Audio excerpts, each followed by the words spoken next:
Can I remember the intro? No. Welcome, welcome, one and all, to Tom's Tavern. As always, my name is Tom. I'm joined today by Burridge over here, who I'm tickling off camera. Oh, Thomas, not there. They have very long arms. Yeah, they're actually pointing the direction of Cornwall, so hold on. If I... yeah, fuck you. I've got to do that one. Yeah. Bitch. Oh, well. Right. Well, hey, what are we talking about today? Well, we are talking about Nintendo consoles and some of their games. And are you a Nintendo fan, sir? I'm not. What even is this yellow rat thing on my head? Yeah, God. Oh, it's Pikachu. I said this just off air, but like as a joke, but unironically, it's true. It is accurate. I was like, oh, I've been playing Nintendo since before you were born, which is horrifically true in the case of yes, it really is. We are not going to do a tier list because fuck it, I can't be asked. They're all great. They're all great. In their own way. In their own way, they are all great. It's just that some flopped on sales compared to others. Even Game & Watch? Even Colour TV Game? Actually, Game & Watch sold like 48 million units worldwide. I'd say that classifies as a success. Colour TV Game, which was like Nintendo's first foray into consoles, sold 3 million units domestically across 4 variations, which is quite impressive. Yeah. For like the late 70s in Japan. Right. So this episode's been inspired by me watching a hell of a lot of Scott the Woz recently, and then shopping for Nintendo consoles on eBay. To be fair, I'm only missing like 2 of the mainline consoles. I'm missing an N64 and a GameCube. And a Wii U. But we don't count that because that's so mainline, I've got the Pikachu Nintendo 64. Yeah. I ain't got the Pikachu I've got a Nintendo Wii stood up, the white one stood up there, and then right next to it is the Wii U. My Wii is down here under the thing, ready to capture.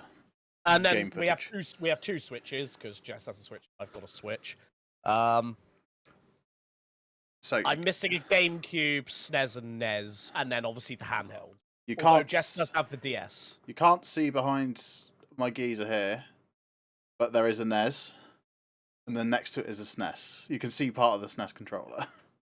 So Nintendo 64 was the first home console that I was born for, because the SNES came out in...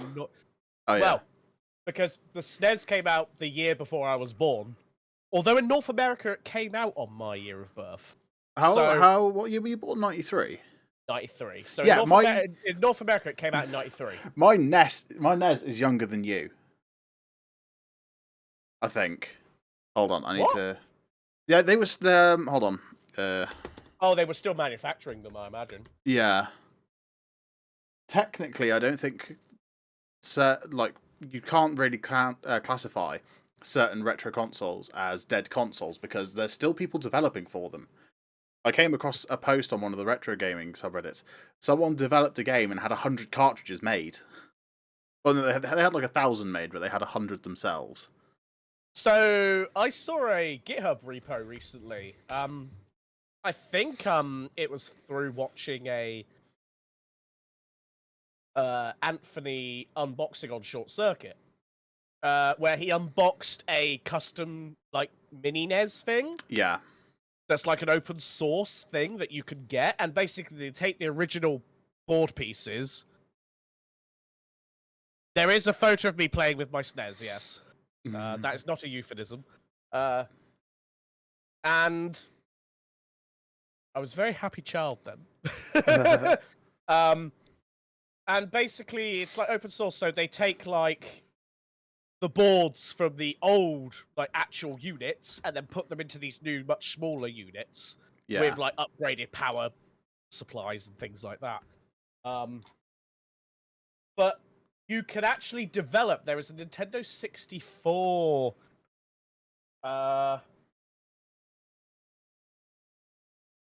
like a dev kit. Yeah, that doesn't surprise me. Oh, it's n64.dev is the website, if anyone wants to look at it. And it's a curated list of Nintendo 64 development resources, including toolchains, documentation, emulators, example code, and more. So that if people want to make their retro games, because you know there's a big thing with like indie developers where they make retro games. People are still making games for the Sinclair ZX Spectrum. And that's like a super like niche computer, given it only ever released in the UK. I do own one of those as well. Well, that's the thing. So this resource lets you... So basically they're saying, if you're going to build a game that you want to look like a Nintendo 64 game, but for modern devices, develop it as if you were developing it for the 64 using all of these resources, and then just port it for the PC, for example. And then you get like a true-to-life experience. And, like, there's loads of things on here. It's really... Like, I've not looked into it fully. I was tempted to give it a go, but I'm terrible at A, 3D modeling. B, everything except the coding. Basically, I could code it, probably. I don't know about modeling, animating, Any of that stuff. any of that stuff. Yeah, so Nintendo discontinued the NES or NES in Europe and North America in '95. Okay, yeah. They So, were yeah. nearly 3 generations of what we would class as modern Nintendo consoles deep at that point. Not counting handhelds. Mind No, you, the handhelds were sort of released in between. yeah, they're sort of 2 different lines of the business, which then sort of got together for the Switch, I guess. Which is a great piece of kit. But let's go back to the very beginning. When they were making cards. What? Well, they Oh, didn't oh yeah, start they as started a- as a toy company. They started making playing cards. It was a Nintendo playing card company, and then they made toys after the Second World War. Really, but then in the 1970s, around 75, they decided to get into the video game market with the color TV game, which is something no one's ever heard of. I've literally never heard of it till I started doing research for this episode. I knew like it existed. Yeah. That's as far as I've ever gone with it. It's like, kind is of... it like an orange thing? Like an orange Yeah. box? Some description? It's one of those... Oh yeah, it literally is, yeah. Consoles. It's sort of like an Intellivision or something. Yeah. Yeah, I literally hadn't heard of the Color TV console.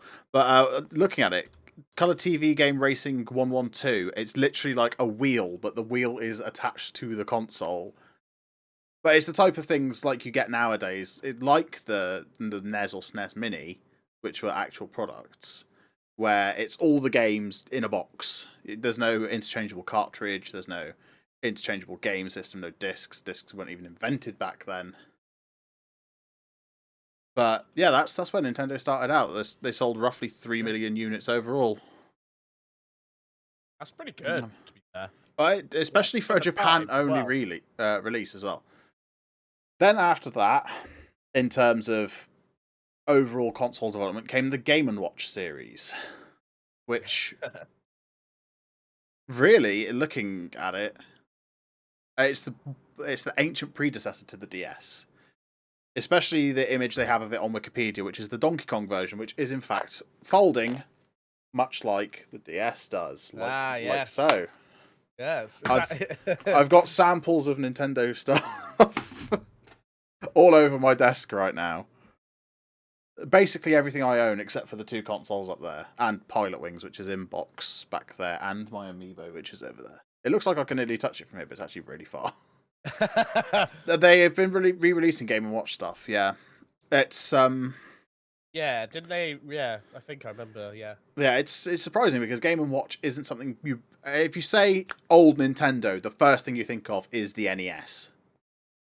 But Game & Watch sold 43.5 million units worldwide, which is very, very impressive for something that came out in 1980. But yeah, they did a re-release in 2020. I don't want to get my hands on one. There you go. Ooh, yeah. How much does it cost? Yeah, so like the thing with the Game & Watch was much like the ColorVision TV thing. They had one single game on them, or they had like a limited selection of games. It's not like the swap your game out on a cartridge. Famously, I think the oldest console anyone thinks of in terms of a console where you can swap games is the Atari 2600. Another console I do have. And that was a 3rd or 2nd generation console, I can't remember. Because the Game & Watch, it was a 35th anniversary of Super Mario Bros. Oh, that came out. They released... It looks like a NES controller, like a gold NES controller. Yeah, some of them did look like that. Like the Donkey Kong one looked like a DS, but some of them were just flat, like the Game Boy Micro was back in the early 2000s. Yes. What a strange console. Yeah, that was very. You know, if you think the tiny screen on a Game Boy Advance is bad, wait until you get your hands on a Game Boy Micro. But they're kind of hard to get hold of because they never sold very well. No, I had one. I think actually. Did you actually? Yeah, I had one. Never had a Game Boy. It was a Game Boy Advance. basically. Just a really small Game Boy Advance. Well, yeah, it was effectively the same hardware, but slightly modernised and slightly smaller, because it came after the Game Boy SP. Had a Well, long lifespan, though. 2005 to 2008 for, like, a sort of mini device. Like, yeah. Well, if you look at the... that's nothing compared to the original Game Boy, though, because that was, like, nearly a decade old before they even introduced the colour. Yeah. So, should we do consoles or handhelds first? Now that we've done, like, the Ancient 2. The Ancient Masters. I mean, I guess we could even just go in order. We could go in order, okay. NES, It's Game annoying. Boy, Game Boy NES, whichever way around. It's annoying because the flipping Wikipedia articles sectioned, but yeah, we can work it out. So, the NES or the NES or the Famicom if you're Japanese. So link me to the Wikipedia article. I will have the handheld list up, and then we. Oh yeah. How the hell do I do that? It's Command C, isn't it, on Mac? I've got it up on my Mac, so. Oh yeah, Command C. It'll be.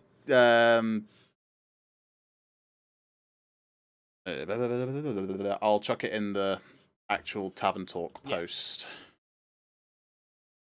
Use that. Also, apologies to people watching the stream. I am eating. I literally got home from work 40 minutes ago. So. Yeah, we are late because I was out walking the dog. Actually, I walked the dog to Tesco to get beer for this stream. It's a requirement. Right, I'll go to handheld. Yeah. You go to yeah. So the first console that anyone thinks of when you say classic Nintendo, as we have said, is the the NES, NES, or the Nintendo Entertainment System, or the Family Computer, or Famicom, as it's known. The Famicom is entirely aesthetically different to the NES as we know it over here. Yep. I do believe that the original versions of the it was the facelift versions of the American NES looks a lot closer to the Famicom than that thing back there. Think of a VHS player. If you're not old enough to remember that, think of an original Xbox One and how that looked, because that looks like a VHS player. Yeah. I should know. I own one. Because at the time when they were releasing it, all the memes were just, oh, look, it's just a VHS player. Yeah, but it's like, I imagine, there's people out there that have never heard of a VHS now. Oh, no. I can tell you my niece, who's 9, has definitely never heard of a VHS. And it's concerning. I still have cassettes. I'm only 23, and I have cassettes and vinyl. I'm an appreciator for, like, the origins of technology. Yeah, or never had the joy of the VHS player eating the tape. Which was never supposed to happen by design, but it did sometimes. Or had the pleasure... Oh, God, kids nowadays, they don't have the pleasure of going to Blockbuster and choosing a video anymore. See, I remember the Blockbuster in Chard, when they did game rentals still. Yeah, well... We never rented games because we didn't have a console. Well, we did. We had a PS1, but we never played any actual video games on it. Except for Who Wants to Be a Millionaire. And PS1 Harry Potter. Which I do have a copy of somewhere, and I can emulate on my PC. Which is great, because all the PS1, all the Harry Potter games are all different depending what platform you play. No, I noticed that earlier. I was playing Lego Indiana Jones on my DSi, and it's so different to Lego Indiana Jones on the Wii. Yeah, well, Harry Potter is different between PS1 and PS2. That's not a surprise. And PC. And GameCube. Each version is different. Yeah. Well, some things are. But yeah, no, when you speak of Blockbuster, my favourite Final Fantasy I rented in Blockbuster in Bridport. Sorry, it was Choices at the time. Sorry, it was Choices. It wasn't even Blockbuster. It was Choices. You may have never heard of Choices. I feel like I maybe have completely aged myself here. Dun dun dun. Lego Indiana Jones on DS. Yes. Have I aged myself when I said Choices? I've never heard of Choices, but I don't tend to go to Bridport, so... Actually, one time in Bridport, I was stood outside a shop waiting for people to come out, and then a false widow dropped down next to me, and I sprinted across the fucking road. Because I was like, nope, it's got 8 legs, it's possibly evil, I'm out of here, see you later. Oh, wait, oh yeah, they closed in 2007, to be fair. Yeah, I only started going to Bridport like in 2013 or something. Well, they didn't only live in Bridport, to be fair. They were like... I only was a started big leaving change. Chard in 2013. You only started, yeah. Well, either way, very sadly, yeah, so that's how I got into Final Fantasy IX, was through renting, because I couldn't afford to buy the game at the time, and renting was cheaper to rent a couple of weeks, complete it, and then... But yeah, all the kids these days, sad. When I got my DS Lite in... God, when was that? Like 2009? Gotta be. 2000... Something around then. I remember going into Blockbuster because they had like games for sale, and I'd just sit there and stare at the games for like 30 minutes and wish I could afford anything. I'll tell you what, that was like one of my favourite Christmas memories is like me and Kate were begging mum and dad for a DS for like months, and mum was like, well, if we get one, will you be okay to share it? And we were like, yes, and then we got one each, and I was so fucking happy. And I think like, of course, obligatory, you get a DS, you get Brain Age or whatever, or train your brain or whatever, brain training or whatever the fuck it's called. But Dr. Kawashima's brain training. that one, yes. Yeah. We got that one, and then I think Katie got more brain training. But it's like, I have so many good memories of that system. Like, I remember buying Lego Indiana Jones 2 for it. Unfortunately, my original red DS Lite is gone. It had an issue. The battery started swelling, and at the time, I didn't know you could take the batteries out. Oh, so the whole console's gone now. I have got a DSi now to replace it. I only bought this a few years ago. But I am going to get a red DS Lite at some point to replace my console. Katie's blue one's still somewhere, but I have no idea where. And I want to know because it's got my fucking games. All I have to play at the moment is Lego Indiana Jones and wherever my Professor Layton's gone. Professor Layton, though, hell of a series. Holy shit, we've gone way off topic already. So the thing is, audience, listeners, and watchers of this podcast, me and Tom both love Nintendo products. Oh, God, yes. We grew up with it at different times, but we both grew up with Nintendo stuff. Yeah, literally, my family's only console that we actually used, other than like lying in bed on a Sunday morning playing Who Wants to Be a Millionaire on the PS1 in like 2004, was the Wii, and I fucking love that console. I have one in front. I have the original one of our family in front of me right here. Yeah, I see. I was more of a PlayStation kid, just because that was where my because for me, Final Fantasy never released in Europe until Final Fantasy VII. So until then, and by that point, Square had already fallen out with Nintendo, so they transferred to PlayStation. So I was more of a PlayStation kid, which is great fun because then my mum always used to be like, "Oh, you're still on your PlayStation," even though I was playing on my Nintendo. Any game or console. I was playing, anything was a PlayStation. And I'm like, "Mum, that's an Xbox. That's all the same." And I'm like, now I look back, I'm thinking, she's not entirely wrong. Yeah. Well, no, the best part about games console, especially back in the day, was they all had their differences. Nowadays, they're a lot more homogenized in what they do. Yes. Like, I'd say like 70-odd% of the game roster of both the current generation PlayStation and Xboxes you can play on each other's consoles. Obviously, with the correct game version. It's just exclusives. Yeah. That are lesser. But I love the Wii. The Wii is the best Nintendo console ever, in my opinion. In my correct opinion. It is like one of the best selling consoles ever. If not the best. Yeah, it probably is. It's the only console that's ever had a gimmick and actually sold well. And at that point, it's not a gimmick, it's the selling point. The fact is that you could stick a Nintendo Wii in a retirement home common room now and they'd all still play Wii Tennis. Sorry, Tom. The Wii is actually quite far down this How list, far down a lot the list further than I expected.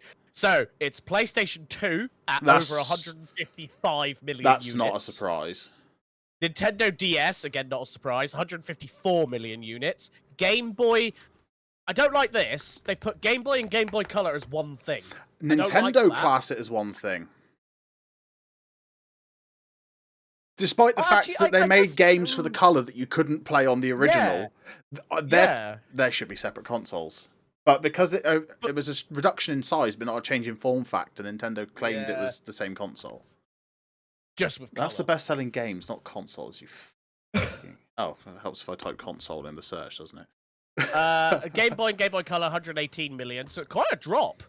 PlayStation 4 117 million, Nintendo Switch 114. Oh yeah, it's PlayStation at 102, and then the Wii at 101. I'm surprised the PlayStation 3 is not higher, given the US Navy used them as like a neural network of computing at one point.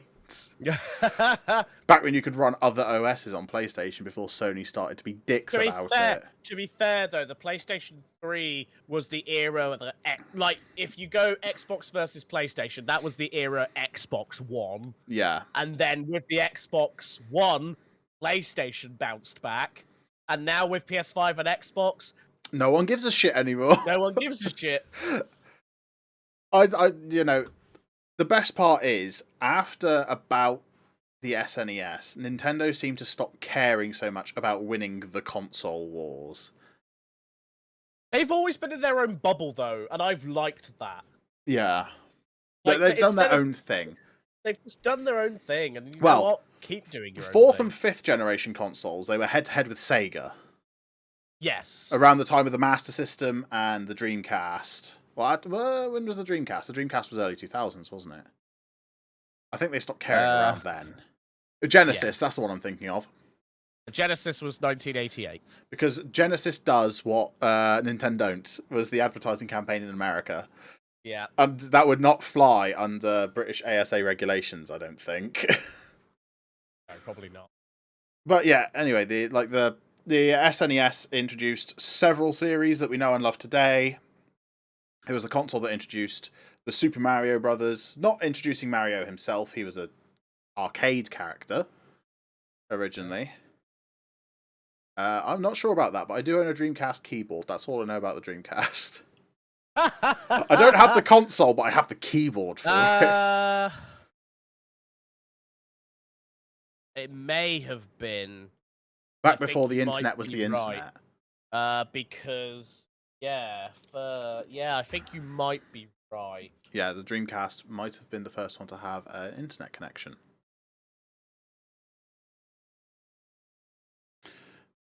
Mm-hmm.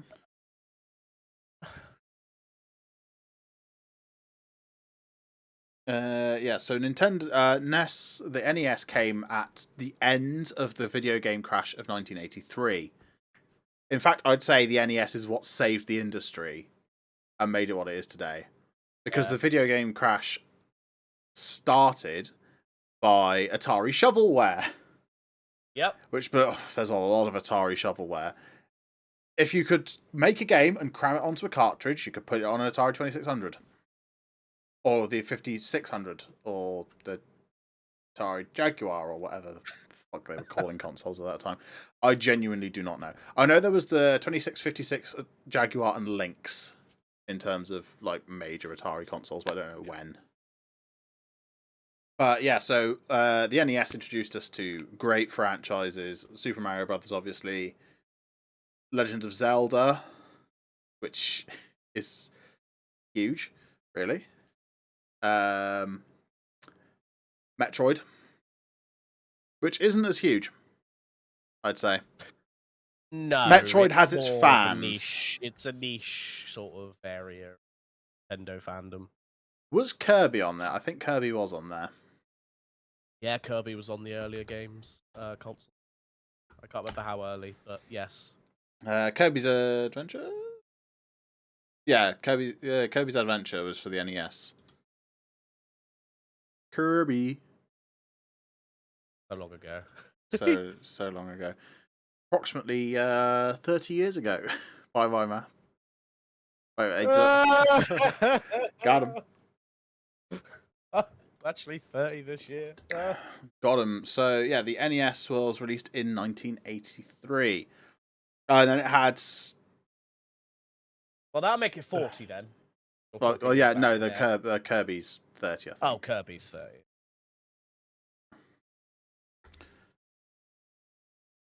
Oh man. Yeah, Nostalgia. Kirby's Adventure came out like a decade after the NES and was still released for the console. That's fucking To be fair, though, nuts. this happened with all consoles like since, Yeah. because you get the late generation games that are sometimes some of the best games Pokemon. because all of That came super what, late in the original Game Boy's lifespan. which one? Pokemon. Oh, Pokemon, yeah. Yeah. So, well, yeah. Quite a buggy mess though, still, if I'm honest. Well, But yeah, but yes, some of the best games have always been made at the end of a console cycle because that's when like they know about all the tech, they've yeah. learned all how to use it all efficiently, how to get the most out of the That hardware. was actually a problem at the launch of the PS3. Was PlayStation deliberately made it super hard to develop for the console in hopes that developers would spend more time working on that and not Xbox projects. And they shot themselves in the foot. Yeah. Because like getting familiar with the architecture of like one of these things, which is actually still plugged in despite not working. It's like it takes so long to develop. They brought out the PS5 by the time you got good at it, so they actually dumbed down the architecture in the slim variants and like changed it through software updates, like how to do shit. I'm guessing that's why they removed the ability to run like Linux on your PlayStation. Which is a that's shame. probably why they removed like backwards compatibility as well, because only like the original 60 gig disc versions could run the old games. Yeah. Well. Which is, we like backwards compatibility. Okay, yes, so wait, when did the Game Boy come out? Is that next in our list? Game Boy is next. Game Boy is next. Oh, 89. Yep. So there we go. The Game Boy is the next console. Oh, we're talking about the brick. I've got a story about the. This is a story all about how Game Boy, about how my life got turned upside down. Turned upside down. Yeah. So. Oh, I've lost it. He's lost it. He's gone. He's gone. I haven't lost it. Yeah, right, there we go. Yeah, so I finished school one day, and I got into the car, got into the back, put my seatbelt on, and on the seat was a original Game Boy. This was like 2003, 2004-ish. Okay. And on the back seat next to me, when I put the seatbelt on, was a copy of Pokemon Yellow and an original Game Boy.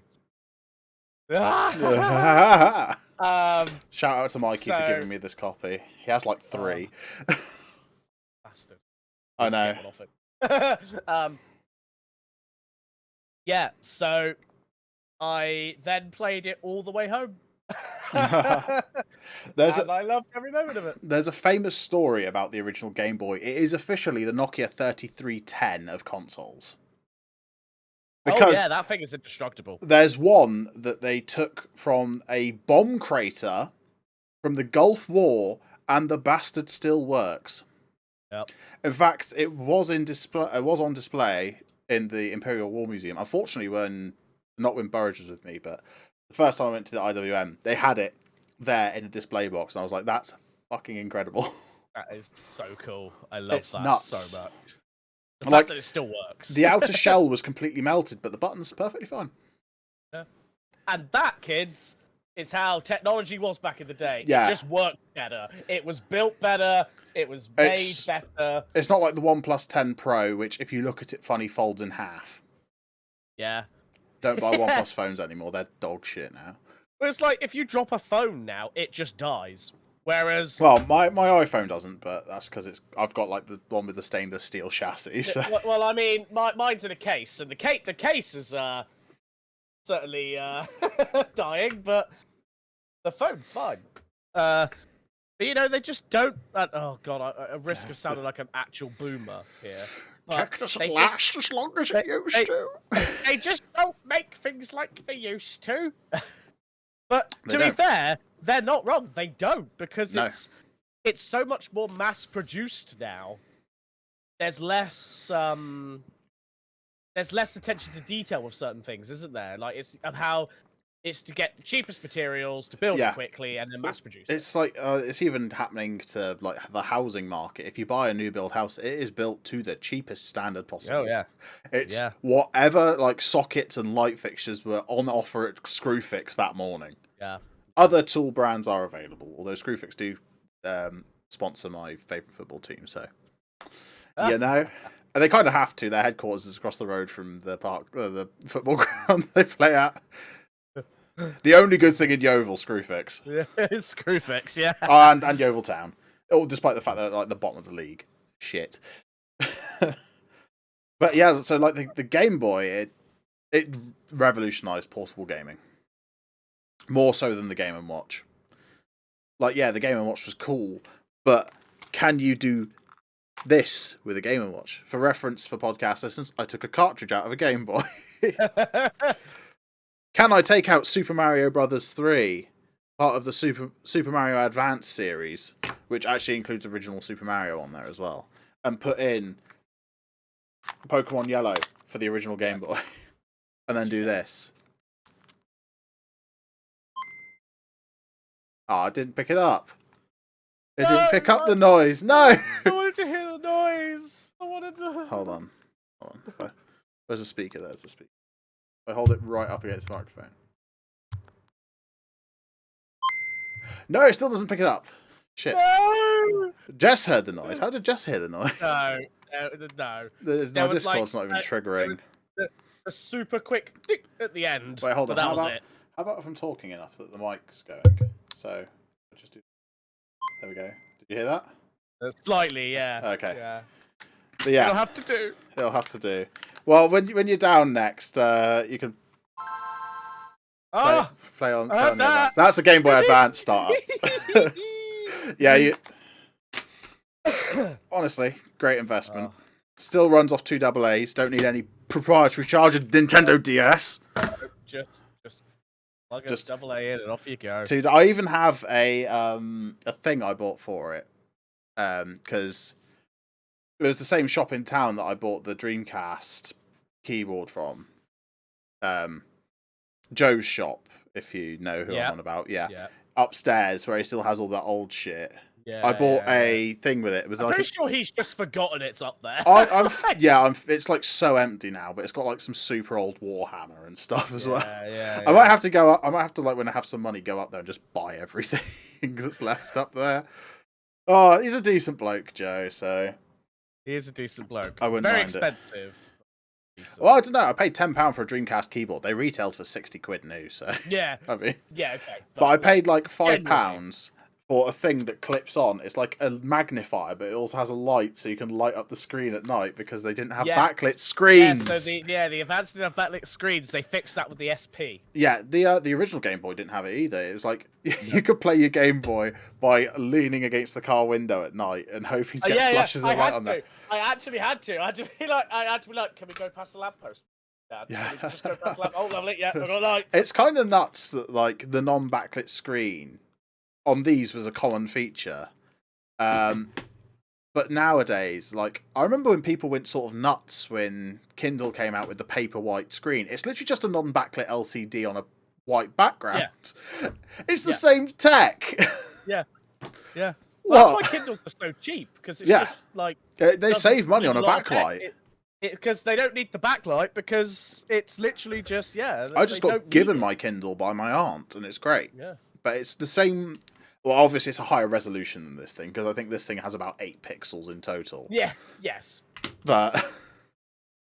You'd know if you had a dead pixel. Oh, yeah. Yeah, it would take up about a quarter of the screen. A quarter of the screen would be dead pixel. But, the Game Boy, you know... I only have 2 Game Boy games. I used to have more, obviously, because the DS Lite has a Game Boy or GBA port on it. I couldn't put Pokemon in it, but I could put other things. Actually, no, I do have a 3rd game. It's one of Katie's old games, and it's like Bratz for the Game Boy Advance.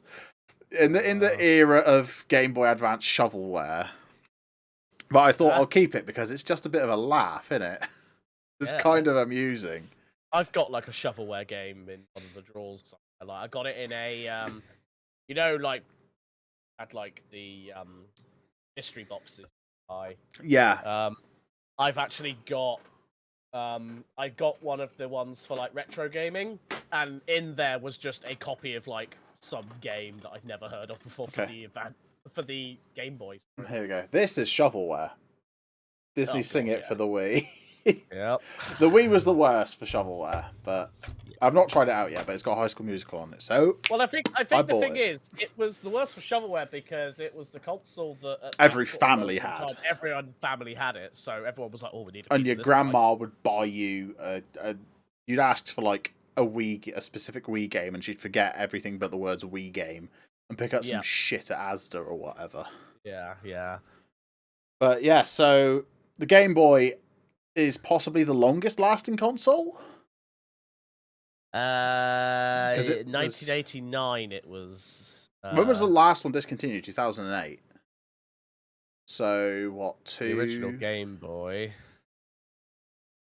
Over like the whole Game Boy lifespan, it's gone on for a long ass time. Once the Micro was released, the Game Boys were ended.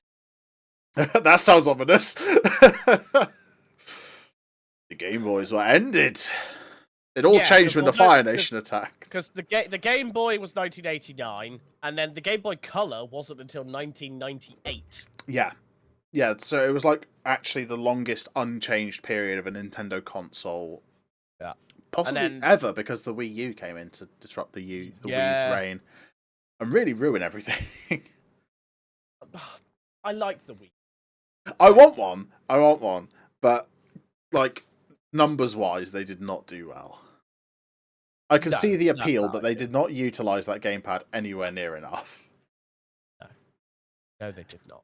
To be fair, I can see where they were. I'll talk about that a bit when we get onto the Wii U as a console. I can see where they were coming from with that. Yeah. With that idea.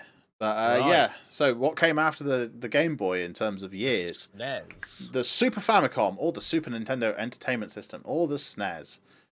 The North American one looks quite different to the... Again, yeah. To the NTSC region ones. Wait, no, that is NTSC. The PAL region ones, even. So ours are nice and curved, nice and sleek. Theirs look like bricks. Yep. We've gone from a VHS player to like a Toyota Corolla or something. From that era. Or a Honda Accord or something. Yes, I like the SNES. It introduced Mario Kart. Yep. With Super Mario Kart, a rough approximation of 3D racing, were basically just overlaying a 2D sprite at a different angle to the 2D map. It handles like dog shit. And the console's slow as fuck, but... Oh, God. You know, it brought us to where we are today with Nintendo, so... I'm fine with it. What else did it have importance? Did it bring us anything else? Super Metroid, A Link to the Past, Final Fantasies 4 and 6, Donkey Kong Country. In certain regions. Yes. So, on the NES, you had Final Fantasies 1 and 2. However, North America only got 1. Oh, and 3, sorry, but North America only got 1. Japan had 2 and 3 as well. Then when they made Final Fantasy 4 on the SNES, it was the first one for the SNES, North America had it as Final Fantasy 2. And then 5 came out only in Japan. 6 was only in America and Japan, and was renamed 3 in Japan. In America, sorry. Europe never got a Final Fantasy game until 7. So imagine our confusion over here in Europe when we got a game called Final Fantasy 7 and we're going, where's the other fucking 6? I'm just seeing if I can buy how much a Japanese SNES is. Oh yes, we need one of those. Because, we do need a Japan region SNES. I happen to have, thanks eBay, and thanks Jess for finding them for me before I bought them, I have original copies of 4, 5, and 6 for the SNES. But obviously, because we didn't get them in Europe until there's a whole Final Fantasy video coming at some point, peeps. Don't you worry. Yeah. I'll go over for on Burridge's YouTube channel. It's kind of hard to find on eBay at the moment. There used to be a really good seller for Japanese consoles, but I don't know where they've gone. Yeah, yeah, I know what you mean because I had like in my wish list for ages the orange GameCube, the Japan region orange GameCube, and it was like yes. £25, but now they've just disappeared. Oh wow. I don't know. I don't know why. Like, obviously they were cheap because they're untested over here. Like they Yes. import a bunch and then they don't bother to test them, or like they test some. But yeah, £163 for an actual NTSC-J region GameCube right now. Cool. That's with free postage from Japan though, so Fuck, that's cheap then. I might have to actually like visit Japan and just go to Akihabara, find some old consoles and buy them. Oh, Jess is putting things in chat. Yep. Yeah, someone's selling a working Japanese SNES on eBay on auction for $3.99. When's it end? Ooh, 1 day. Sunday. Oh, why am I not signed into eBay on this PC? Fuck. I'll keep that tab open. Yeah. Or is that just the game? Oh, that's just the game. Oh, that's just the game. Carter's NTSC, yeah.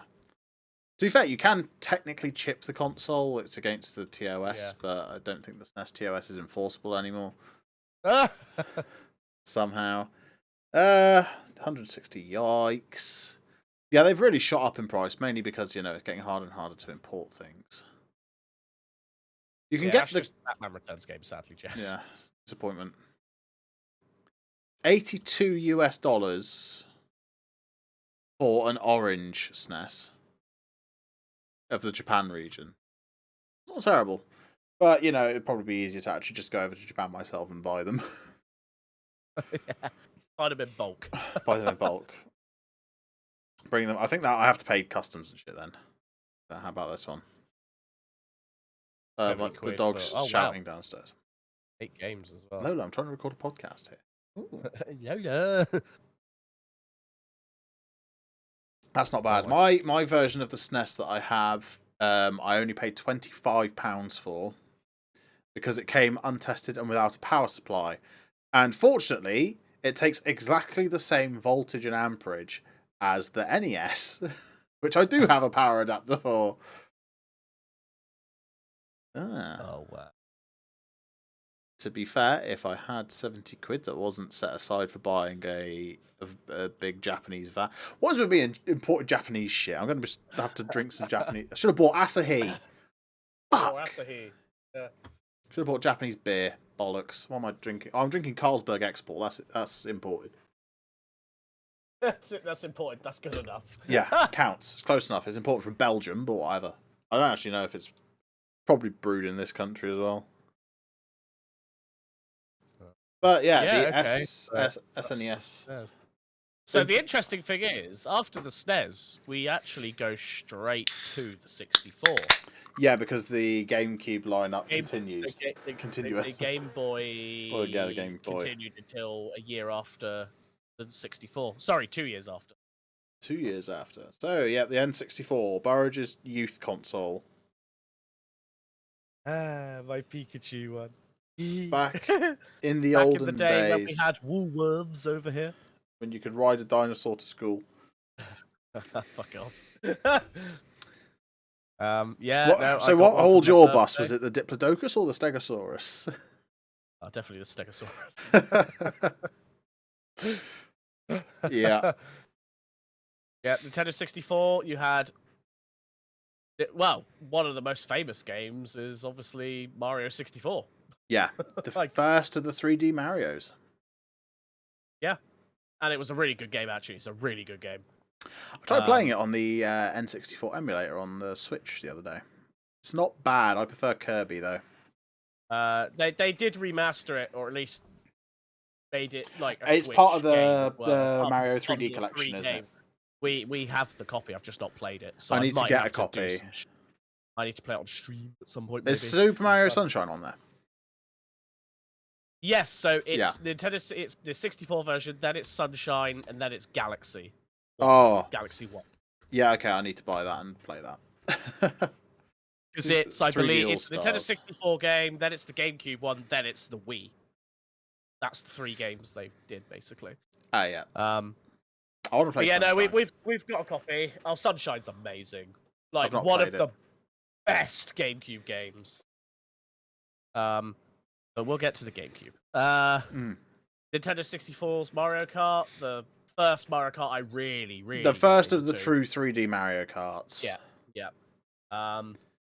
It's actually going to be called Mario Kart R for a while, but then Sonic Yes, R came was it? out and ruined it, so they made it 64, like everything else on the console. Yeah. Name Yeah, 64 for being 64-bit. Yes. Which was a hell of a leap, really, because both the NES and the SNES were 16. 16-bit. Yeah. Famously, the Sega's marketing thing of better than the SNES came from the fact that the Sega Genesis was 32-bit. So Nintendo said bollocks to that and jumped straight to 64. Yeah, they went, fuck you. We're just 32-bit. Fuck off. The days of blowing on your cartridges to make them Even though work you again. shouldn't, really. Even though you shouldn't, and it doesn't actually do anything, but somehow it did anyway. Well, I think the tiny amount of moisture in your breath could actually probably slightly increase conductivity, but... Yes. Oh, I forgot to... Game cartridges. Wow. Yeah, look at the size of the NES game cartridge. It's huge. And the funny thing is, if you open one of those up, most of that shell is nothing. Yeah. Right, so sorry podcast listeners, but this is just for stream viewers. Here we go. We can compare the oldest form of changeable media and the newest form of changeable media. And this is like 8 meg at most. Yeah. I think most... No, I think actually these are just 1 meg. These cartridges. Most of the games are measured in kilobytes. These hold up to... These Switch cartridges hold up to 32 gigabytes. And the thing is, cartridges are faster than disc. They are. So because when it's flash memory. So when the Switch went back to cartridges, it actually means their games load way quicker. Yeah. Which is great because the Switch is technically older hardware. Yeah. Also, Super Mario Kart, the first of the Mario Karts. Handles Handles like dog shit. So bad. It really does. But, you know, God, it's so bad, but... the first of one of my favourite game series of all time, so... Whoever, if you don't like Mario Kart, leave right now. Get in the bin. Away with you. But yeah, the N64 bought us GoldenEye 007, one of the most famous James Bond thing ever. One of the best James Bond games ever. It's just so derpy and silly. It's great. They remastered it for the Wii, and it came with a golden Wii Pro controller or whatever. the one that... Wii? Yeah. It now. No, yeah, they remade it for the Wii. It wasn't as good as the N64 version, apparently. Oh yes, no, it was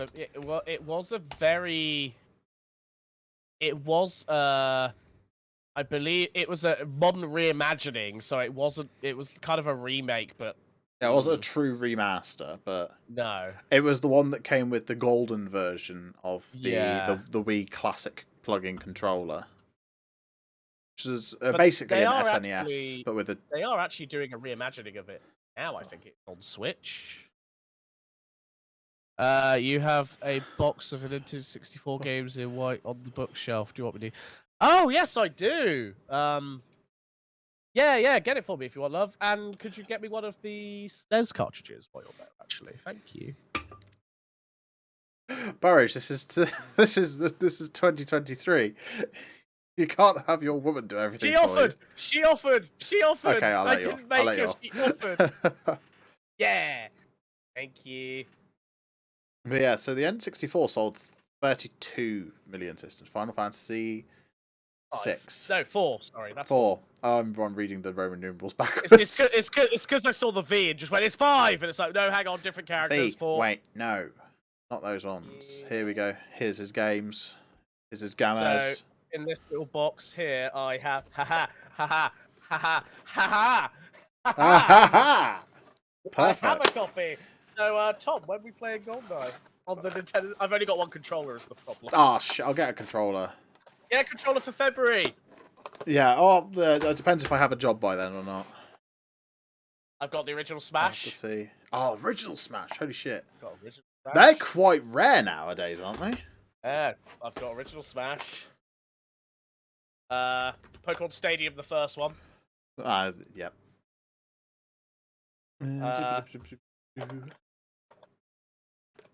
I've got Mario Kart 64, of course. Well, hey, yeah. Bring your N64 up and Mario Kart, and then we'll play it on the SNES, and then we'll play it on the N64, and then we can't play it on the GameCube because no one has one. No, I'll keep it for a minute, thank you. Actually, they're not too bad. It's not too badly priced nowadays. Smash original Super Smash Actually, I've Brothers. just realised as well, I've got a coaster. Got a coaster. So have I, believe it or not. It's called Mario Brothers and Duck Hunt on the NES. Wait, hold on. No, I can do better than that. Ninja Turtles. Also, Tom, do you want to know how good of a buy these Final Fantasy ones were? They come with the manuals. They come. Oh, that's like. I only own one retro game in box. Like that. And the only that game is Pilot Wings for the SNES. I've even got the game. The games even come with like an original, like how to, safety first, kids. Yeah. That's the problem with old Nintendo games, is that they are in boxes that are clearly not designed to be kept. No, but also look at the. I don't know if you can see the connectors very well. Sorry, podcast listeners, but look how clean it is. Like it's. Yeah, that's clearly never been put in a system, or like barely been put in a system. Like the outside, the back of it's like kind of yellowy, but the actual connectors are. Yeah. I do. Of course, I've not tested, so I don't know. I do have to say, my copy of Pilot Wings does have the Nintendo seal sticker still on the flap.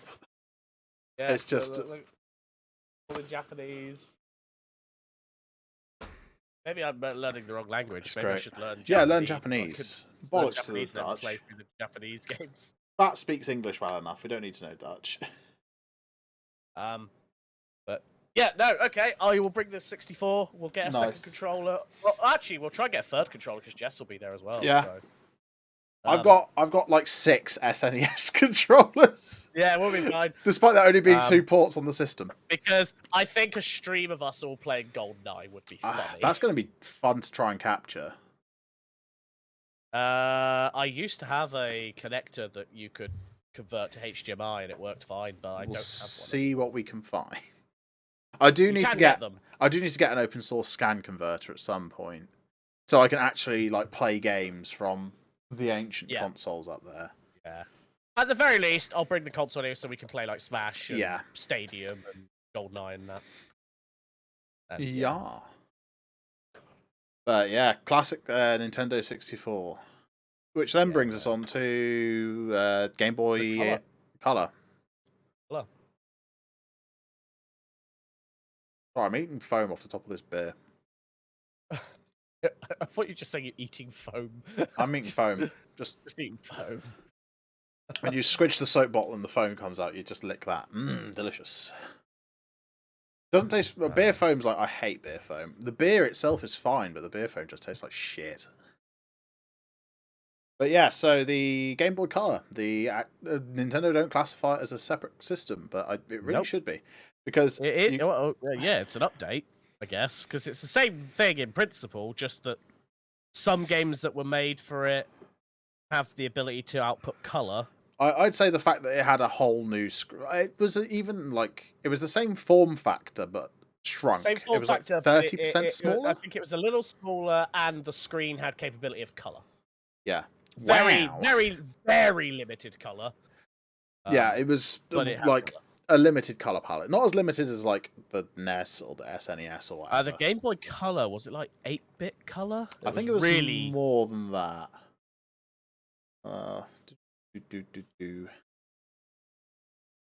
Control, open link in new tab. No, 8-bit. Yeah, 8-bit color. It features a color screen. Oh, and an 8-bit processor. Oh, 8-bit processor. It doesn't actually say what the color. Hardware screen 32. 2-inch refractive thin film transistor, color liquid crystal display. 512 pixels. But only 300, only up to 399 of those pixels are visible. Yeah. Because the rest's hidden behind the bezel. Yeah. Because the rest form what's called a scrolling buffer, where they sort of render Yeah. things before they come onto the screen. Frame of 60 hertz though. Yeah. They were true gamers back in the day. Funny how we went down from that for a while. We went through a period Yeah. of going to 30 FPS games because developers were like, "Need the best graphics ever." So what's kind of nuts is that, like, you look at the spec for things like this, and you see that they got things like the original Pokemon running on a processor that delivers 1.04 hertz. Or Yeah. 1.04 megahertz. When Yeah. you compare that to, like, my current CPU, which is currently running at, I don't even know what. Let's see.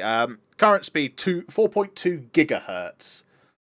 That's 3 orders of magnitude larger, at least. More than that. So, yeah, it's kind of nuts, but that's, what is it, Moore's Law? Where transistors double every year? Although that's slowly. That's not becoming true anymore. Because of power consumption issues. I mean, ironically, I'm currently talking to you on a system that's a lot closer to the architecture of those systems as well. More than mine. Yes, yeah, because I'm on an ARM-based system, Yeah. which a lot of them were ARM-based.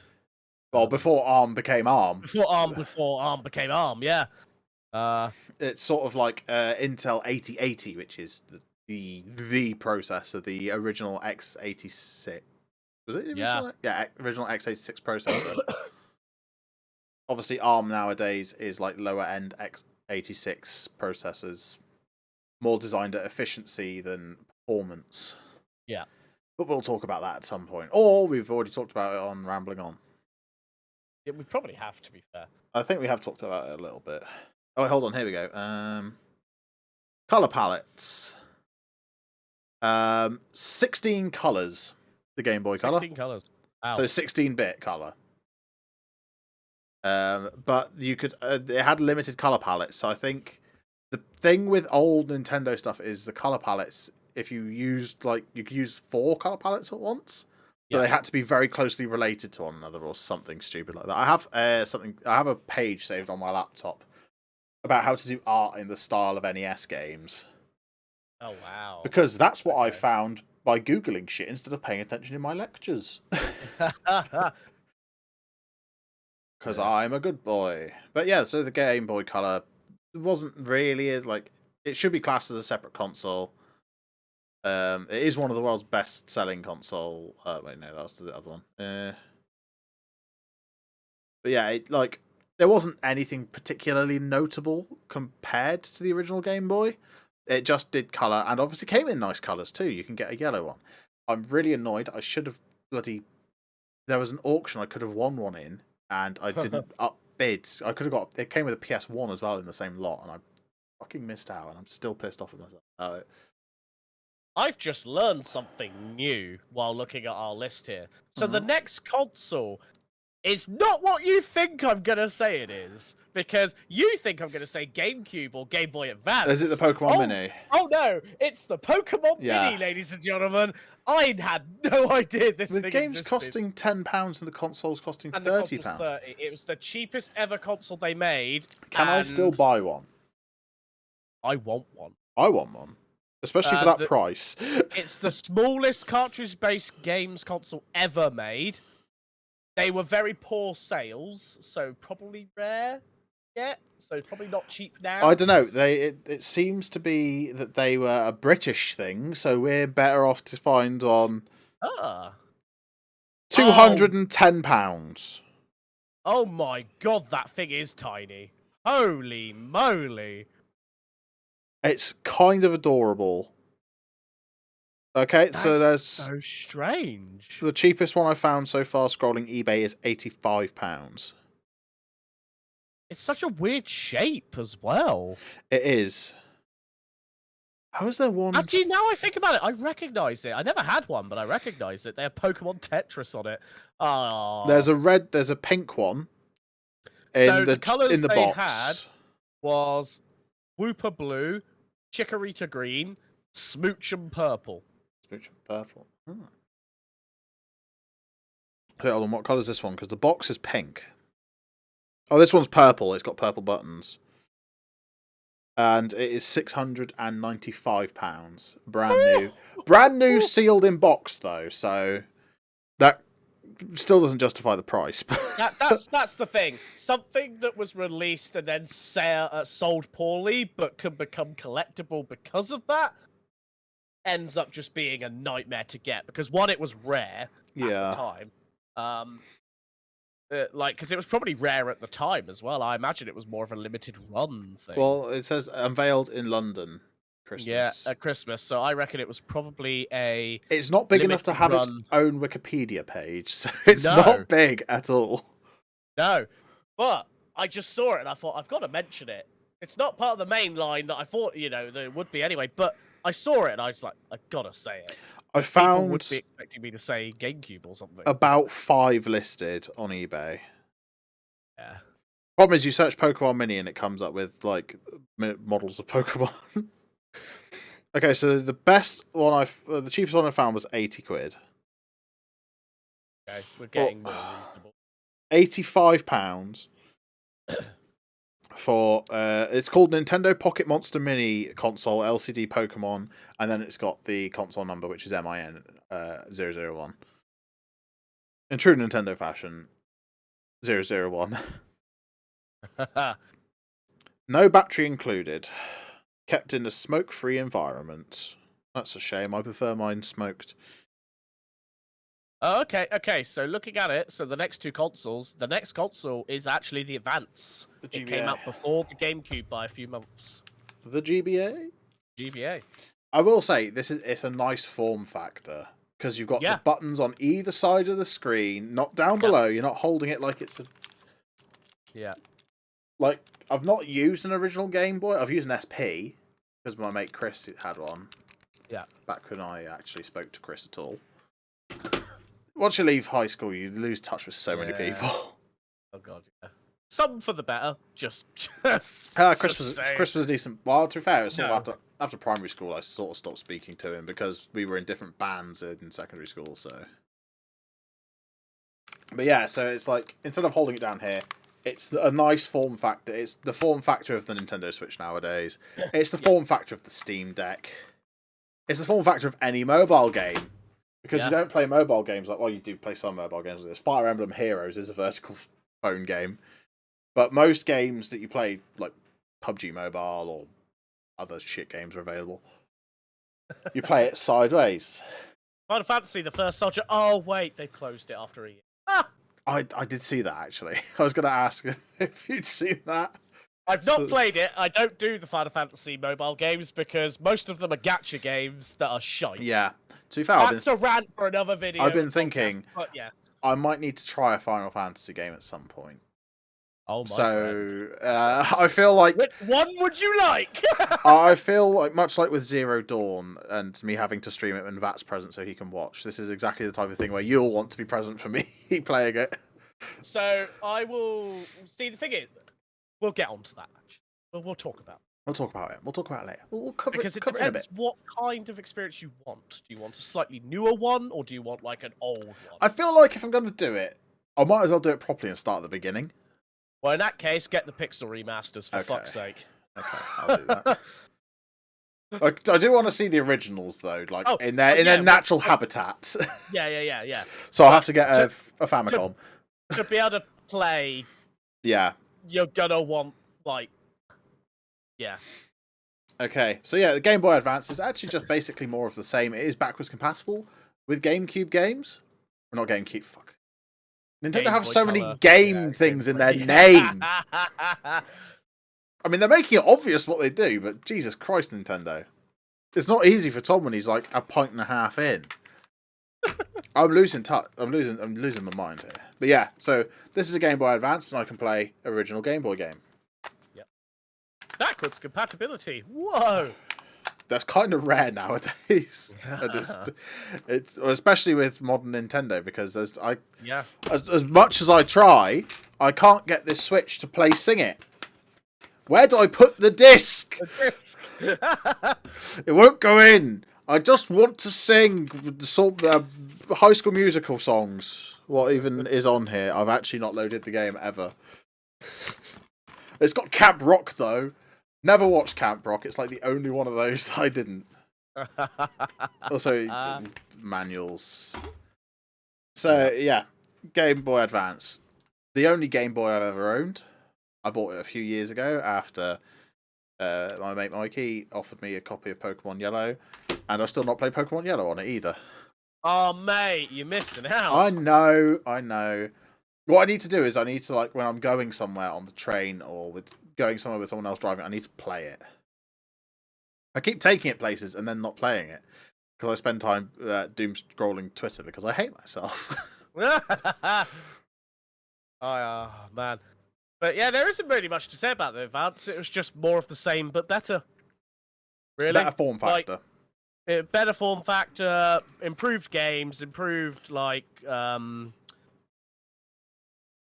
it just improved in every way. Still no backlight, though, so disappointing. No. All right, and then what came out in the same year. This was a big year for Nintendo's R&D department. Oh, yeah. Like, holy shit, R&D must have been just not sleeping for the past 2 years. Sadly, one did better than the other by miles. One did a long shot better than the other. I can name only one person I know that ever had a GameCube. 2 people that ever had a GameCube. Okay, I can name one person that had a GameCube that I've actually physically seen and played on. Okay. Mikey? No, not Mikey. Someone I used to know called Sam. I can't remember like what game we played, but he had like the silver GameCube. I want the purple one. I had the purple one. I want the purple one. I had like the original, the OG purpley one. And I want the orange I want the orange one in Japan region. So, good way to differentiate them. The GameCube is the reason that Umbreon and Espeon are my 2 favorite evolutions. And the reason for that is a wonderful game called Pokemon Colosseum on the GameCube, which was one of the launch titles, I believe, as well. And it was a very interesting Pokemon game, actually, because the idea was your character you play was part of one of the gangs that steal Pokemon, not Team Rocket. The character legally then, distinct Team Rocket. Not Team Rocket. But he then breaks out and he rides around on a motorcycle as well. It's wow, they stole that concept for Violet and the other one, didn't they? Yeah, but it's an actual fucking motorcycle, not a legendary Pokemon that likes sandwiches. The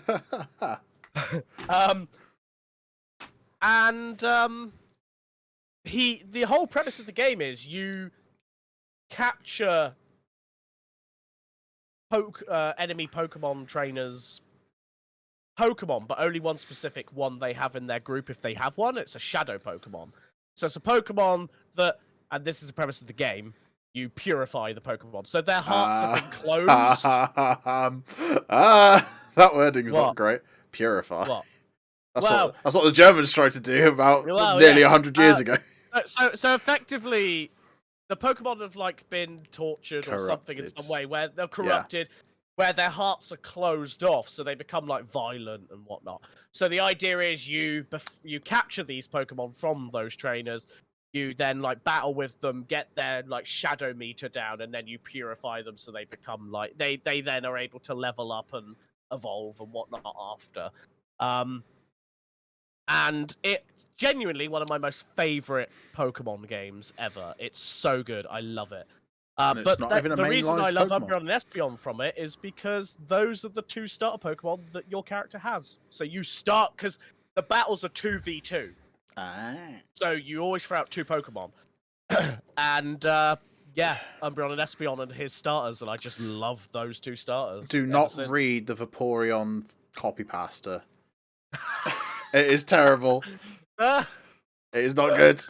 Oh no. Have you not read it?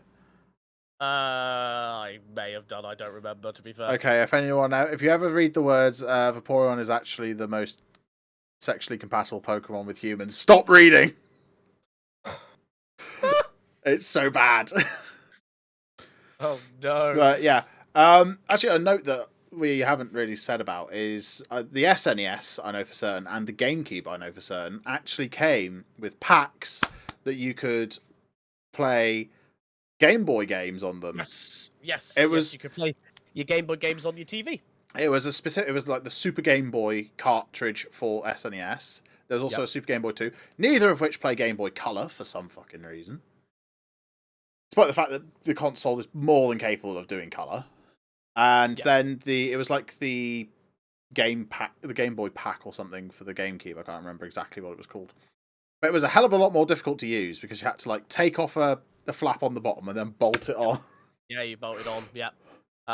And then you could also use it for like all your trading. Wasn't and there? You could also sync your Pokemon to. There was a GameCube. game that you could use the advanced link cable to connect it to the GameCube and transfer your Pokemon into that. Yep. I can't remember. It may have been. Was there a version of Pokemon Stadium for the GameCube? No. So Colosseum was like that generation. version, yeah. But it wasn't like in a stadium, if you get what I mean. Yeah. Because you had Stadium 1 and 2 on the 64, and then never again. Yeah, so the GameCube was, you had Final Fantasy Crystal Chronicles, which was a fun little game. They've ruined it with the remaster. There you go. Because in the GameCube version, it was about exploring with friends, whereas in the remake, if you explore with your friends, you've got to redo the dungeon for each friend to complete their story, whereas in the GameCube game, when you're playing it locally, you progressed together. But for some reason, when making it online for the remaster, they couldn't be bothered to make progression work. Yeah. So that's kind of sad. The GameCube gave us what is considered to be the best Smash Brothers. I've not played it myself, but Melee is considered the absolute best. It gave us Wind Waker, Metroid Prime. Yep. Animal Crossing, the franchise, was born on the console, as was Pikmin, whatever the fuck a Pikmin is. So Pokemon Colosseum also had a sequel, which amazing name, by the way. Do you want to know what the name of it was? Pokemon Colosseum 2? Pokemon Colosseum XD, Gale of Darkness. Gale of Darkness. Right, okay, that's kind of nuts. I only own one GameCube game, despite not owning a GameCube. Actually, we can play GameCube games. I have a Wii. Yep. It's completely backwards compatible. Yep. But I have Sonic Adventure 2 Battle because I bought it for a friend for her birthday and she got it for her birthday before I could give it to her. So I was sad about it. But I do have a copy of Sonic Adventure 2 Battle.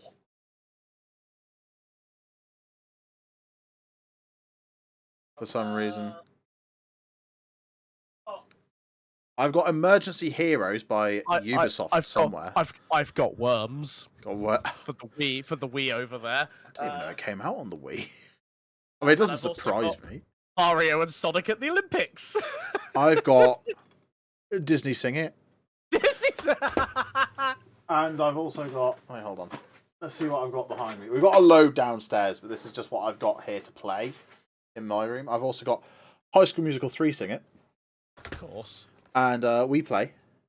We Play, yeah. And the little known sequel to We Play Motion. Oh yeah, We Play Motion, yeah. Oh, and of course, New Super Mario Brothers. The only good game in that collection. GameCube. Mario Kart Double Dash is amazing. Yes, Mario Kart Double. Amazing. It introduced the double box, didn't it? Yep. It introduced the double box. And it's the only time this happened. They kept the double box, but obviously it's now you get to use both items as one character. But the double box in Double Dash, you had two characters on one cart. So Mario and Luigi were on a cart.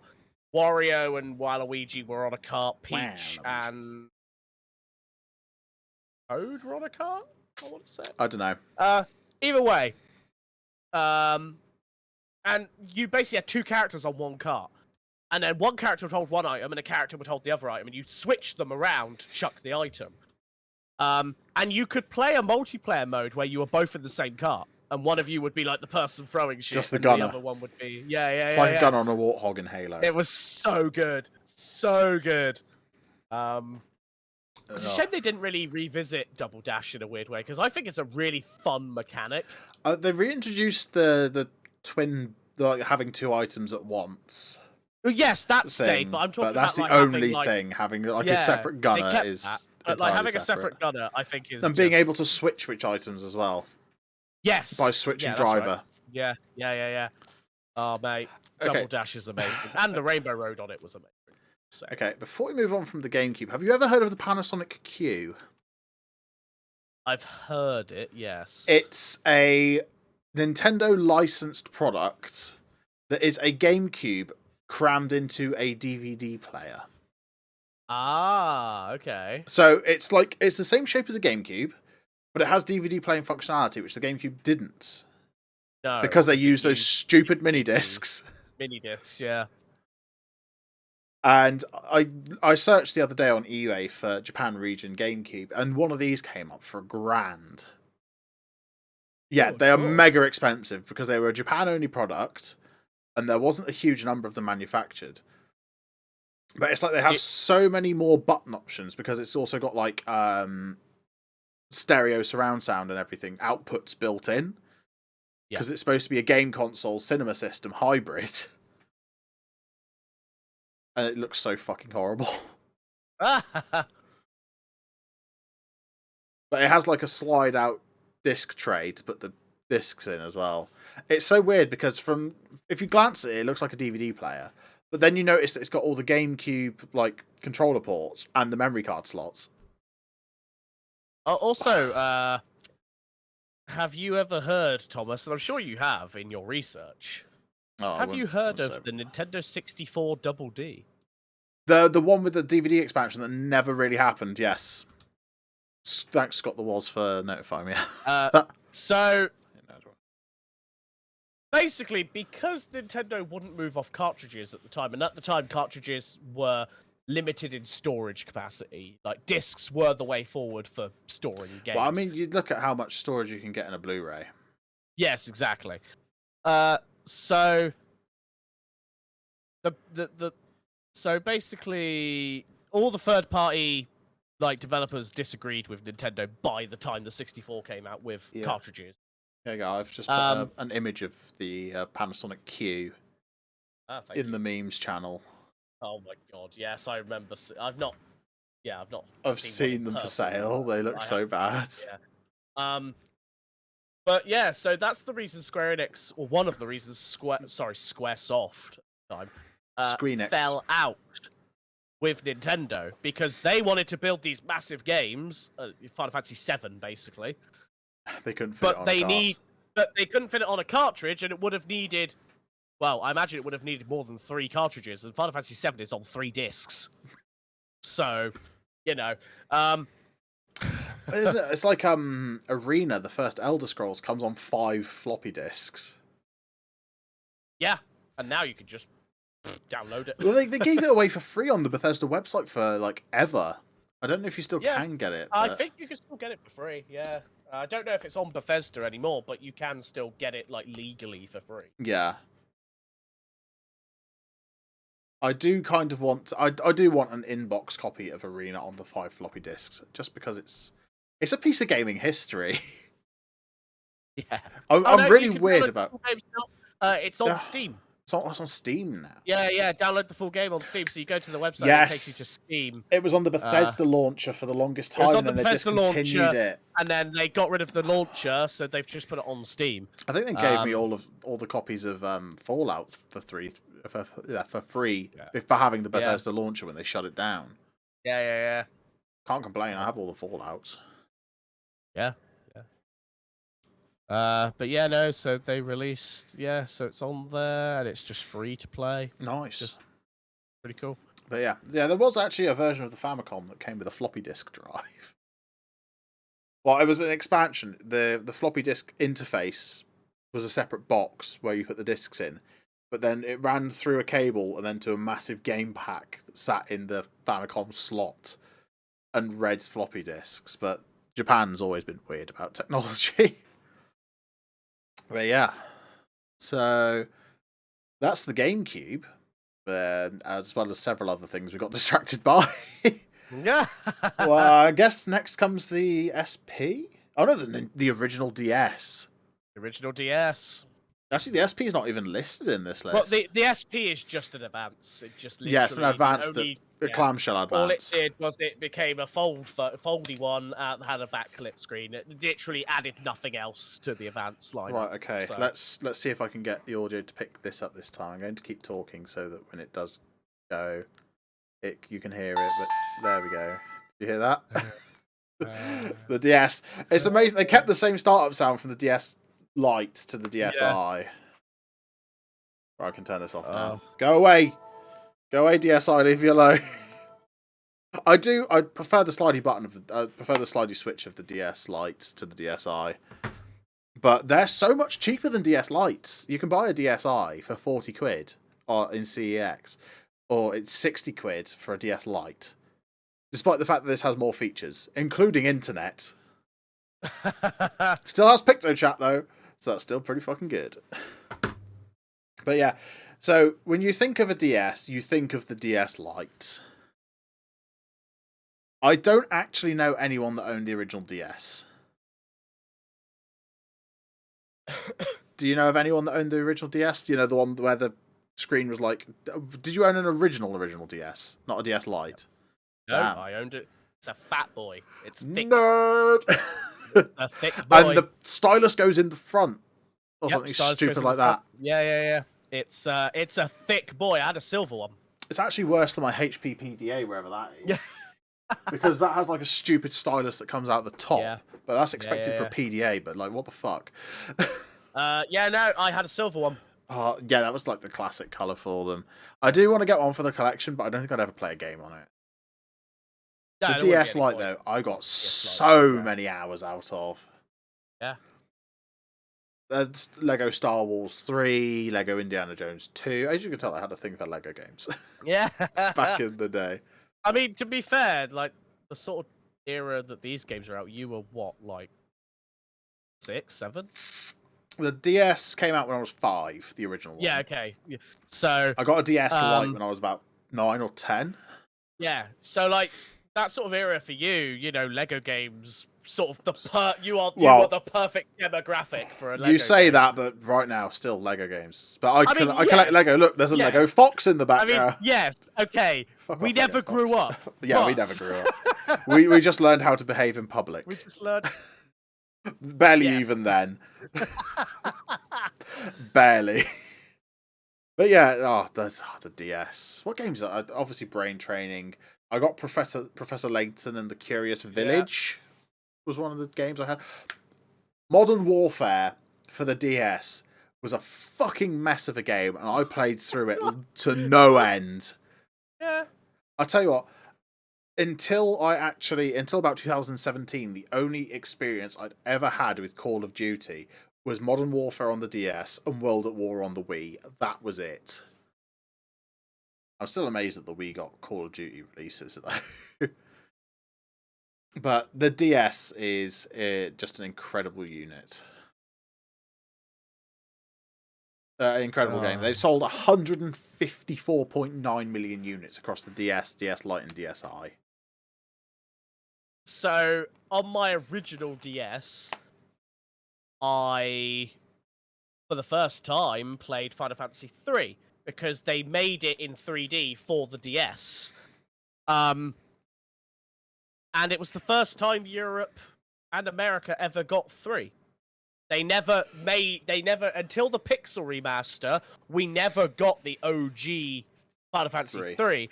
And the 3D game actually names the main characters and whatnot. It's slightly different from the original. The original, they're known as Onion Knights or Onion Kids. Weird translations, I believe. But yeah, probably. They kept it for the meme, I think. But... it's good. To be fair, they do look like little onions. If you look at the original sprites. That's what it is on the back of products when it's like you shouldn't give it to kids. It's 0 to 3, 0 to 3 crying onions. Yeah. But yeah, so basically they just fleshed out the main characters and gave them names and whatnot. But it was the first time we got to play it, so that's all I knew until, like, I Yeah. looked into things more myself. And then got the Pixel remasters, so I've yet to play through them. That'll probably be on stream so that I can write up the Final video. Fantasy when it comes out in 4 years or so. Here's the thing. I don't know how to do that video because, oh god, because there's so many games. Do I play all of them and then write a video, which will take forever, or do I write a video for each game? Probably best to just do a series and write a video for each game. Yeah. I mean, like, each video could probably still end up being an hour or something. Depending on how much you have to say, but... yeah, that could get very out of hand. But, the DS. Oh, yeah. What a console. Yeah. The first console, the DS Lite in red, the first console I can truly say that I owned. It was mine. Nintendogs. Motherfucking Nintendogs. Labrador and Friends. I had all of those Nintendogs. all my Shiba Inus are dead now. I don't even know where my cartridge is. I found the box, but the cart's not in there, and I'm so annoyed. Nintendogs like one of those games that had like anti-piracy on it, and if you pirated it, all your dogs died or something. Don't know. I don't know if that's just like a meme or whether because I never pirated it, so I wouldn't be able to tell you or test it. But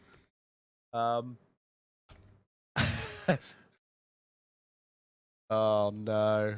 But then, obviously, after the DS, we then had, I think, Tom's favorite. Apparently, according to Reddit, it is fake. The dogs don't die. I thought it might be. But to be fair, though, that's exactly the rumor of the era of the DS that I would expect. I'd be disappointed if they didn't come up with something like it. I guess I never looked into it because, yeah, fair enough. And now we're on to the best console ever made. The Nintendo Wii. The GameCube. No, I'm sorry. The GameCube. That was like a mega flop compared to the Wii. It was a mega flop in sales, but like and it didn't have as many games as other things. No. But the games it did have were generally. I mean, really, the GameCube had a very short lifespan. Yes, it did. Like 5 years. That's it. Yeah. I mean, the Wii was amazing though. Is amazing. That every, it was up against the 360 and the PS3, but it captured an audience that neither of them did. And it led to such products as the PlayStation Move and the Xbox Kinect. Things that exactly 3 people have ever used. I owned a Kinect. I still own a Kinect. And I'm probably going to turn it into a 3D scanner. Fuck off, Siri. Stop listening to me. Yeah. So the Wii, obviously, Mario Kart Wii, masterpiece of a game. Like, it was the first Mario Kart that was, like, proper, like, really felt fast-paced. Because the older games, they were fast-paced. But the Wii felt really fast, Like, because you had, like, the jumpy bits, like, because you could jump and boost. It was the one that introduced shaking the controller to get the boost. Yeah. The stunt system, as it's known. Yeah, the stunt system. The Wiimote is a brick. Yep. Very much so. Or telly. It has the aerodynamics of a DMC DeLorean. Yep. And yet will still break any LCD screen it sees. Well, here's the thing. They eat televisions for breakfast. I always played without the strap because the strap got in my way a lot of the times, and I didn't like it. How else am I supposed to throw the Wiimote at my television, Nintendo? I never once chucked it anywhere. Oh, we've had a few chucked in our house.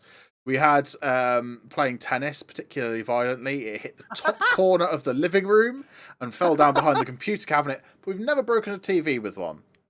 No, also, I've never full on yeeted one at anything. I've dropped it if I've gone to pick it up and then I feel like the Wiimote would have been way more suited to the CRT era, where the CRT would break the Wiimote, not the other way around. Because CRTs are nigh on indestructible. I remember we got a big flat screen CRT. Those really big flat, the huge ones. I say flat screen. It wasn't. But a widescreen one. A wide one. Yeah. And Dad put it on the sofa, right? and it fell off the sofa. That And was the it. only problem with it was it had a big like bump on the head of it for like the rest of its days. I And was it gonna worked say, for so many I years bet that made afterwards. such a satisfying thunk as it hit the floor as well. Because they always did. Like, if you tapped on the front of, if you like knocked on a CRT, the noise was so satisfying of like a knocking noise. Because it's a vacuum tube, there's nothing in there to conduct sound. All you hear around it is the glass. No resonance, no nothing. It's just the glass responding. They're so hard to destroy, but when you do destroy them, they go off with a bang. Oh, Because that vacuum collapses, obviously. yeah. But yeah, the Wii, so good. Nintendo or Wii Sports, best packing game a console has ever had. Wii Sports Bowling, I still play. Yeah. Baseball. Wii Sports Bowling is amazing. Baseball's phenomenal. Yeah. I love it. Golf can boxing's the worst game in the roster. Yeah. Boxing can fuck off. Golf can probably fuck off as well. Yeah. But bowling, tennis, and baseball, I love. Yeah. The bowling is my favourite one. And then they had to come out with Wii Sports Resort. And holy fuck, that game's incredible. We have 2 copies. So I bought a Wii for £30 at a car boot sale. And it came with Wii Sports Resort in the disc drive. Oh, shit. Yeah, it's so good. I love Wii Sports. We already had a copy and like 4 of the bloody, these things, the motion pack add-ons, which adds a gyroscope. That's all it adds. It adds a gyroscope. So the PCB is probably about that big inside. But because it has to match up with the rest of the brick, it's this big. It's like 1.5 inches by 2 inches by 3 yards thick. It's fucking massive for what it is. But the Wii, no console has come out and is yet to come out with such good motion controls for what is effectively just a laser pointer in a spectrum we can't see. That's all it is. It's just infrared. Yes, yeah. Infrared, so isn't it? Actually, I could probably turn this on and point my phone at it and see the output because phones don't have phone cameras don't have IR filters on them. It shows up as a light purple light. Yeah. Well, this is effectively an IR laser pointer that the sensor bar, which I've got mounted to my TV next to me, sees, and it knows where you're pointing. So that way you can like do actual aiming in Wii Play's version of Duck Hunt, or you can use it to like drag your Mii around the Mii Plaza. Oh, the Mii Plaza music as well is iconic. So it was the game called Zombie, wasn't there? And it was basically a zombie. Yeah. And then they brought out Zombie U or something, and it was bad. The Wii U is like such a disappointment. Look how fucking basic the back of this game is. This is Wii Play. Yeah. It's just like some basic text and 6 screenshots. And yet again, this is an immensely selling game. You can buy this. It's sold so well that it's still like £2 in CEX because they have 8 trillion copies of Wii Play. Just so many copies of it, yeah. And Tanks is fucking amazing. Yeah. Air Hockey's a bit shit, but Tanks is amazing. I love that game.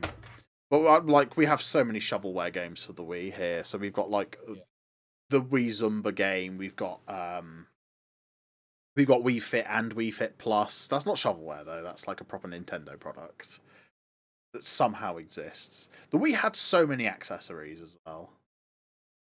See, the thing is, the Wii was the first console that you could actually do workouts. Yes, it was. Like, you could actually game and exercise at the same time. And it's not limited to the bastard smart scale that is the Wii Fit. It's a console that you could get Dance Dance Revolution dance mats for. Katie has one. There is one downstairs, and I'm not trying it out because I will die. Yeah. And I still have to say, Wii best way to experience the Just Dance series of games. I will one day be getting Just Dance 2020, the last proper release for the Wii that I know of.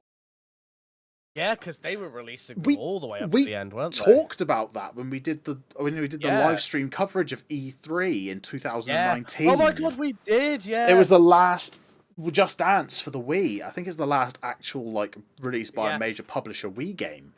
Yeah, it was. But I need a copy of that. But I love Just Dance as well. It's especially good when you're half drunk. But the Wii, such a console. And then there's like, it is one of the best-selling consoles. It is the second best-selling console of the 7th generation, because I think the Xbox 360 beat it. But Yes. realistically, in terms of the hierarchy, the Wii is all the way at the top, and the 360 is halfway down. And because I didn't have one, The the 360 is in PlayStation the 3 is a bit freezer. lower. The 360 is in the freezer, having to cool down because it's Because the red ring dying of and death. overheating. And it's nuts that Nintendo achieved this prowess in Gen 7 of consoles with that hardware. Yeah. If you look at the side of a Wii, it will say ATI. To any kids who don't know this, they got eaten by AMD in the late 2000s. Yep. And it's nuts to think that there's people out there who are gaming now who were born when ATI wasn't a separate company. God, it makes me feel old. I had an ATI graphics card. I wasn't in the game. I wasn't in the PC scene around then, but you know, ATI provided the graphics for the Wii, and I will forever be grateful for them for that, because you know it's nothing spectacular, especially when you see that it's not even like 720p. Yeah, but it made my favorite console ever. Like, yeah, sure, I like the Xbox One, and I'm sure when I get a PlayStation 4, I'll get one. I think I had like an ATI HD something. Yeah, because they followed their AMD thing with a HD number. Because my first one was a Sapphire HD. Yeah, I can't remember what though, but it was manufactured by Sapphire. Because that was paired my Q6600 in an old HP generic box that my uncle put together for me. And now look at this. I've got your old tower, all my new guts for it. I am going to get myself that tower again at some point when I build Phoenix Mark III. Mark III. When Phoenix has risen from the ashes once again. When it rises from the ashes once again for the third time. For another fucking round. Well, the thing is, I've had this one for a long time now. I've had it before I went to uni. Yeah, since uni. First year of uni, 2017. I had this one. Yeah, same actually. Just before I went to uni, I got my Ryzen CPU, and my first student loan, I bought my graphics card. That's right. That was 2020. 2020, yeah. So mine's still a lot newer than yours. Yeah, mine's aging. Not really showing its age. The weird thing is, like, there is some people out there that collect old hardware, and I do want to get my hands on an old system to run Windows XP. But there's not many people out there that collect old gaming PCs, really. Like, there's no market. Well, there is a market for people to build them still, but there's no like huge collection community like there is for old consoles. Yeah. Like, it's more expensive to get hold of like an old Intel up to a certain point. You can buy like a Pentium 3, which was a slot processor, for like a tenner because no one fucking wants them. I have one on a shelf over there behind a data tape from CERN. I have a weird collection of old shit, but I love old consoles. Old PCs, I just want one that works so I can play Space Cadet Pinball. And old XP games as well, you know, obviously. But yeah, like the Wii, it's come down way in price in secondhand. I do want to get my hands on a Wii Mini because they're just so different. Oh, yeah. They have like zero functionality compared to the actual Wii. Because they don't have online connectivity. They don't. Fuck off, Siri. They don't have like GameCube backwards compatibility or any of that, and it's about it's a fraction of the size. It's about the size of a CD plus an inch on each side. Yeah. But I want one because they look so cool. Speaking of cool, though, the 3DS. Yeah. Oh, actually, one more thing about the Wii before we go. There used to be a project on the internet that someone sold parts for where you could take a Wii, cut down the PCB to just the processors, and then build a console roughly the size of a Game Boy that you could play Wii games on. But they don't exist anymore. Or like they do, but they're super hard to find because the original company shut down. and I wanted to build one. But anyway, the 3DS. I could probably. 3DS. The 3DS for me was like the Game Boy Advance for me, Yeah. where it's. I never used the 3D functionality. It made me feel a bit ill. I'll be honest. I think So, everyone had that ignoring the 3D part of it, which is a gimmick, let's be honest, it was like the Advance for me in a way that it just improved everything over the DS. Yeah. It looked better, they ran better, they were just... they looked really good, actually. And it was just a vast improvement over the DS. I do and I can think still play DS games on it. I do want to get a 3DS XL. I had One of the I one. had a, Was it the one with? yeah. Did you have the one with 2 joysticks? Yes. Yeah, the XL. And do want to get my I'm hands pretty on sure I had a limited edition one. I had a Sun or a Moon one. Ooh, I do With, have like, the actual coating on it, the actual Yeah. print. It was a blue one. So adding to my collection of games that I don't own consoles for, I have a 3DS copy of Pokemon Sun that I bought in Asda for about £8 when they were selling through old stock they had in the store that they wanted to get rid of. And it's still sat on my shelf over there with all my other games. I have 360 games. I don't actually have an Xbox anymore because Katie's stolen my Xbox One. The 360 had some amazing RPGs. GTA 5. But then GTA, GTA 5 has been released on like everything. 8th gen consoles. No, we're on to 9th now, aren't we? 9th, Yeah, we're on 9th 9th generation now, consoles. yeah. Blech. Yeah.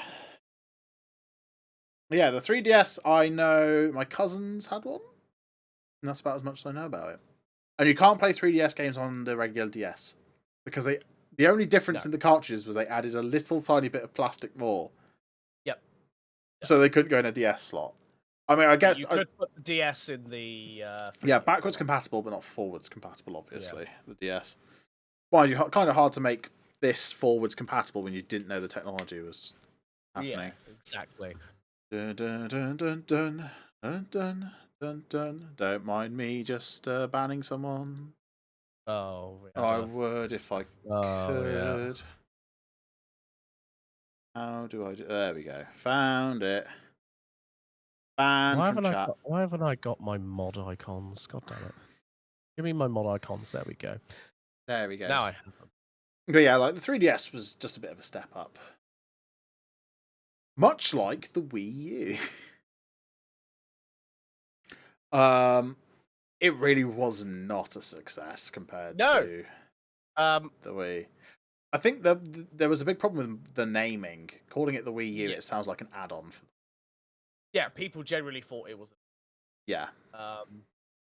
So it was backwards compatible. It would play Wii game. I don't think it would play GameCube games. No, I would only play Wii games, but you had to enter Wii mode for it, which basically turned it into a regular Wii and brought back the traditional Wii. Effectively, it had 2 operating systems on it, and you switched between which one you want.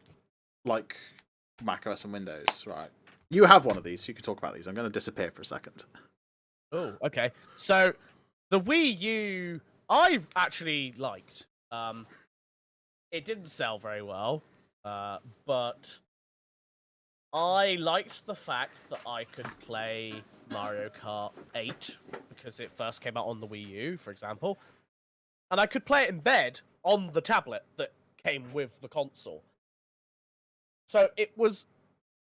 the way I look at the Wii U is it's like a early beta version of the Switch, in that you could play it in its full form on a TV, or you could play it on the tablet that way. But also, if you were playing on the TV and you were using the tablet as the controller, some games had functionality with the tablet, almost like it was a DS. So, like with the second screen, you could draw things depending on the game. Or I think the Mario Kart game had the map on the screen on the bottom, so you would look at the map on the bottom to see like where you were in the table or whatever. But yeah, I thoroughly enjoyed the Wii U, but it just didn't sell very well because the marketing for it was terrible. Like, absolutely awful. I wish I had more to say on it, to be fair, because like it was a decent enough console, but it was just very much a it was a test version for the Switch. That's how I look at the Wii U. And it only lasted 5 years. No, not even 5 years. Because in January 2017, the production had ended, but it only released in November 2012, so it wasn't even 5 years of production before it got canned. But I think the Switch came out in the Switch came out in 2017. So literally, the Switch came out and then they canned the Wii U immediately. Wii U in the bin where it belongs. Well, the thing is, like I was just saying, Tom, the Wii U for me, like, because I could play the games in bed on the tablet, without the TV. I think the Wii U is very much like a beta version of the Switch. That's exactly what I thought when the Switch was announced. Or the Nintendo NX, as it was known for years in development. Yeah. I genuinely think the Wii U was like them being like, okay, the Switch isn't ready yet. Let's put something into the 8th generation. Yeah. I will say, and this is what I was going to say earlier, but I said I'd save it till now. I do think that the Wii U was a bit inspired by the DS in having the main screen, and then the secondary. You had the tablet screen. I was saying that while you were gone. Yeah. So, like, it was like a hybrid of a Switch and a DS. If a like console and a handheld had a baby. Yeah, which is exactly what the Switch kind of is, actually. And I do have to say, God, I fucking love the Switch. Yeah. It's I'd say it's the most versatile Nintendo console. Because it's the first one they've had, like, good, decent apps for things like YouTube, Twitch, and stuff. Because the Wii, you've got to think as well, the Switch is a hybrid console, and the only other hybrid console they ever had... Which we probably should have covered. Was the Virtual Boy. That is famously Nintendo's worst performing console. Yes. And God, I'd love to get my hands on one. Yeah.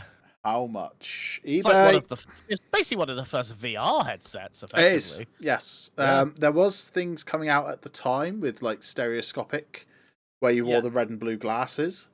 But this was the first foray into like what we class as a VR headset now.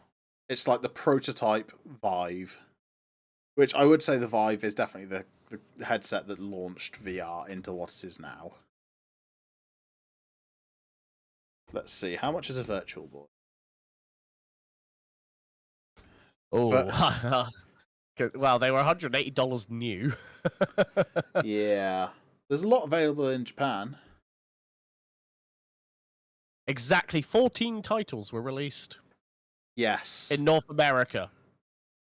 Yeah, Scott the Woz did a video where he covered them all, and it was like some of them were so expensive, like $2,000, I think one of them cost.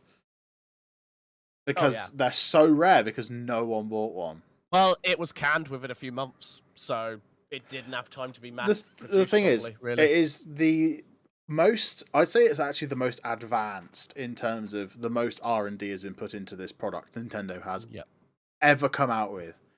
Yeah. Like, I'd say the Switch is second in terms of like pure mechanical R&D, like getting the Joy-Cons to slide on and off the side properly is actually quite a feat of engineering.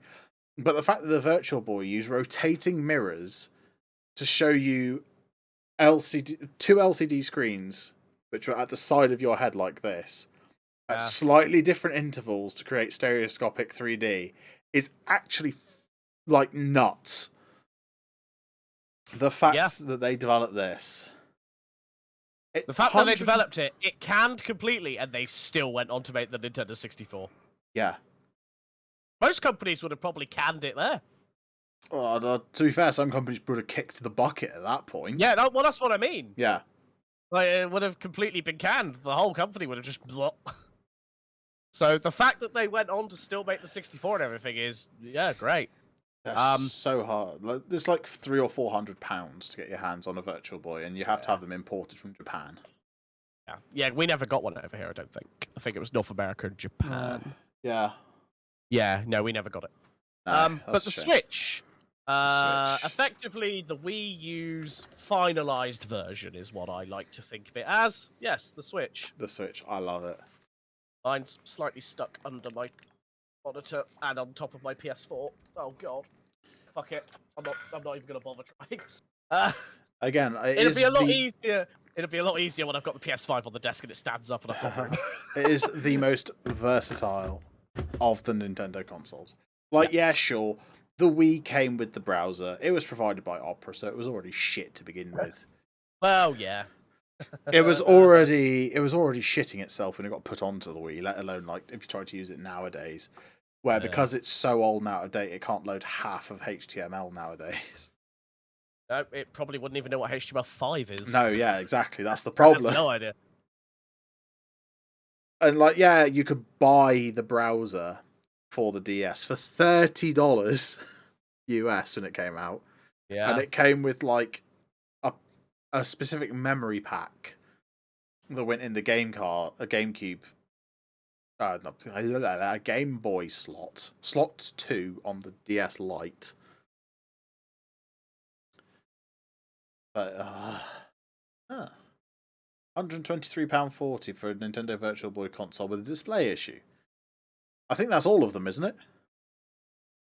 Yeah. $150 US, or it's currently starting bid of $100 US and ends in 6 days. Probably Thing is, like, I'd be perfectly fine getting a broken one because I'd never use it.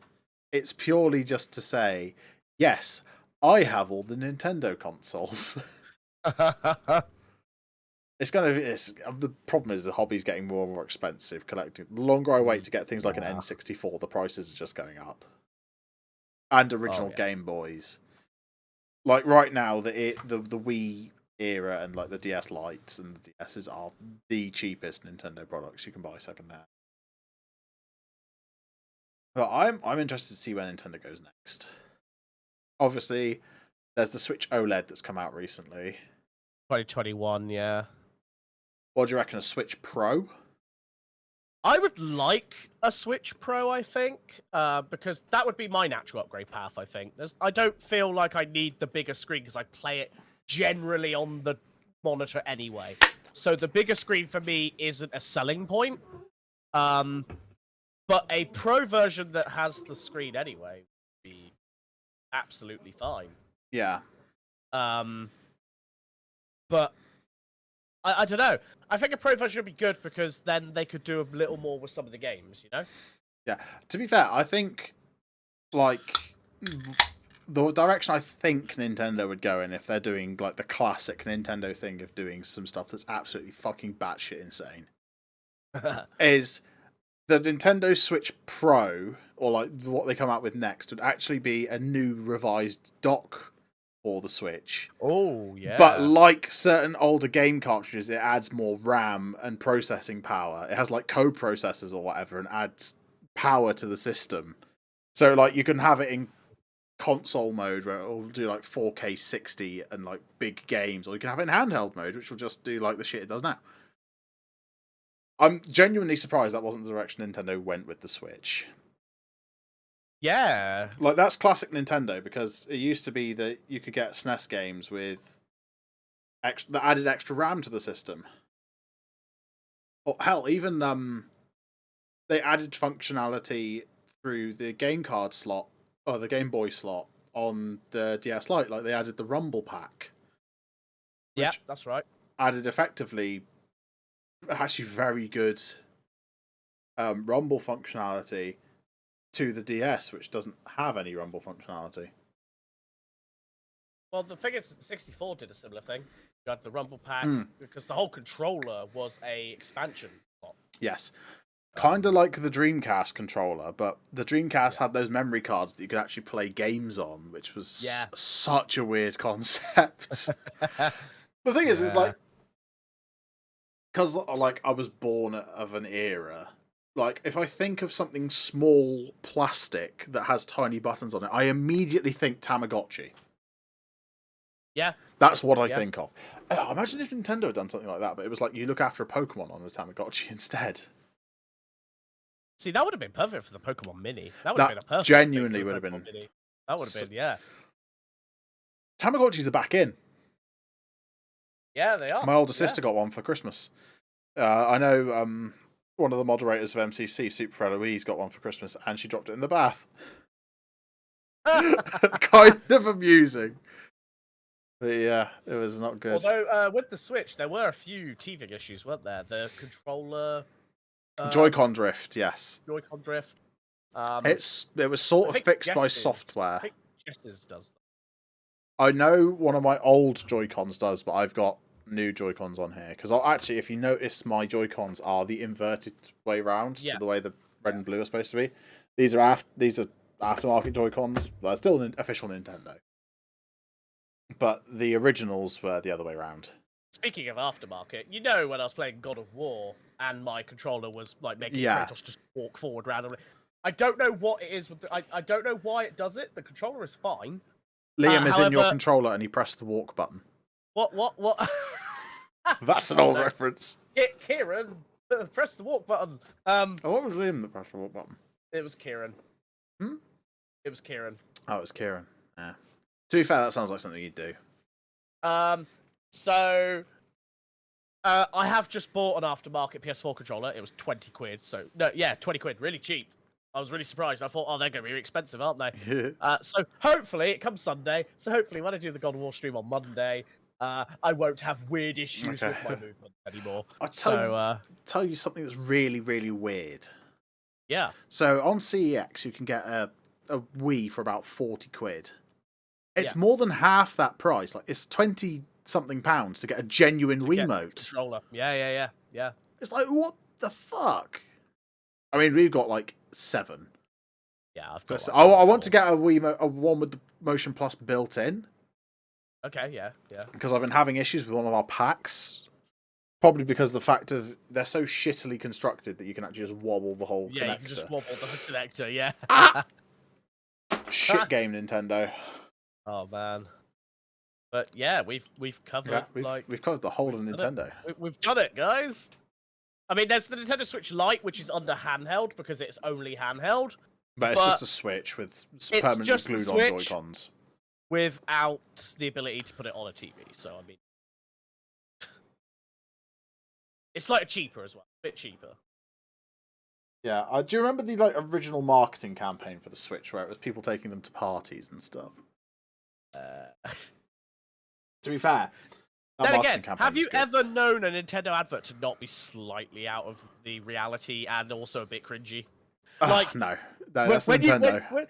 When you watch a Nintendo advert for a game, it's always like, the new Legend of Zelda, and it's just like this random person, and it's just like, this isn't selling it to me. I can't say anything about cringe while I'm wearing a Pikachu hat, so... Also, on the note of Pikachu, you remember what I was just saying about... I have a gaming in progress sign, okay? Yeah. You know what I was just saying about Pikachu, or about Tamagotchi and Pokemon? Yeah. There is actually a product for that. It's called the Pokemon Pikachu, and you look after Pikachu. Oh, yes! Yes! Oh, I've literally just gone down to the bottom of the page and looking at other hardware, and it's got things like the... Yes, the Pokemon Pikachu, yes. The Game Boy camera. Yes, known as Pocket Pikachu in Japan, is a limited series 2 portable Pokemon digital pets. Yeah. The Game Boy printer.